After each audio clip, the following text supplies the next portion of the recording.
BJP में फिलहाल सब कुछ ऑल इज वेल नहीं है।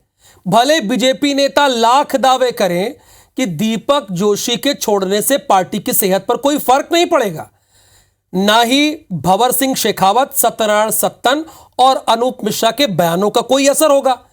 कांग्रेस बीजेपी के दरवाजे पर घात लगाए बैठी है और कांग्रेस को बल्लेबाजी का मौका दे रहे हैं बीजेपी के ही नेता, और कोई नहीं दे रहा है।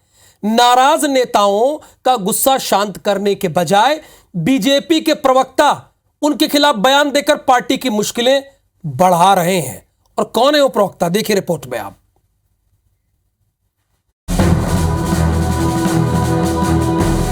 तस्वीरों में दिख रहे ये नेताजी भारतीय जनता पार्टी के प्रवक्ता डॉक्टर हितेश वाजपेयी हैं। डॉक्टरी छोड़ने के बाद बामुश्किल पार्टी में काम करते हुए इन्हें 15 बरस हुए हैं, लेकिन हितेश वाजपेयी उन लोगों को नसीहत दे रहे हैं जिन्होंने बीजेपी को मध्य प्रदेश में खड़ा किया।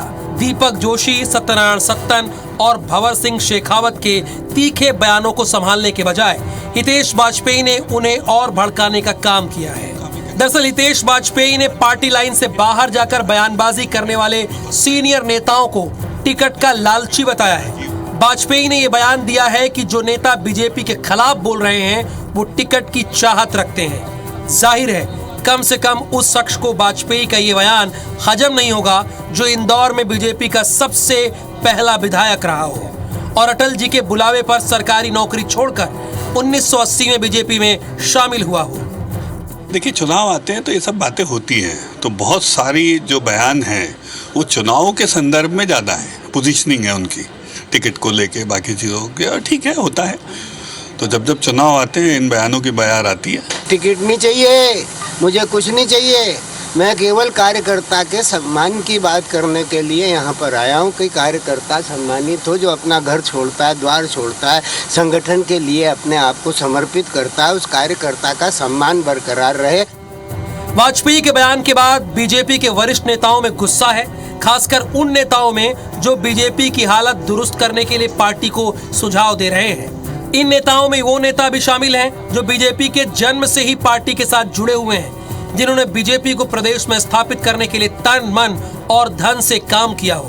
खैर, वाजपेयी के बयान से उपजे विवाद की भनक प्रदेश नेतृत्व को भी लग गई है और उस बयान के बाद होने वाले बवाल की पूरी खबर नेतृत्व के पास है, लेकिन वाजपेयी के बयान को और हवा उन्हीं के साथ ही दे रहे हैं।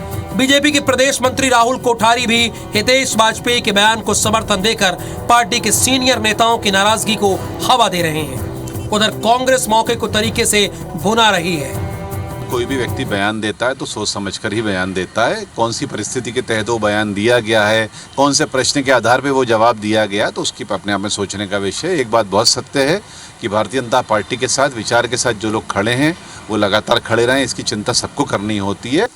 मगर उन लोगों का क्या कद है जो अपने से कम उम्र की बच्चों के साथ जहाँ संवाद प्रमुख रहे थे अब प्रवक्तागिरी कर रहे हैं। यानी कहीं ना कहीं तो स्वार्थ है ना हितेश वाजपेयी जी का, अन्यथा क्या कारण है?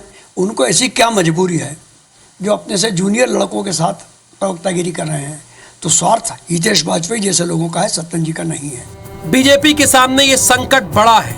इस संकट से निपटने का फिलहाल बीजेपी के पास कोई फॉर्मूला नहीं है। खुद केंद्रीय नेतृत्व अब पार्टी में मची बगावत को संभालने के लिए मैदान में कूद चुका है, लेकिन अपनों की ही खुरापात ने केंद्रीय नेतृत्व के सामने मुश्किलें खड़ी कर दी है। अब बीजेपी के सामने दो बड़ी चुनौतियां हैं, अपने नेताओं की जबान पर लगाम लगाना और रूठे हुए नेताओं को मनाना। जाहिर है ये दोनों काम बीजेपी को एक साथ करने पड़ेंगे, तभी सीनियर नेताओं के बागी तेवर नरम पड़ेंगे। नवीन कुमार सिंह, IBC 24, भोपाल।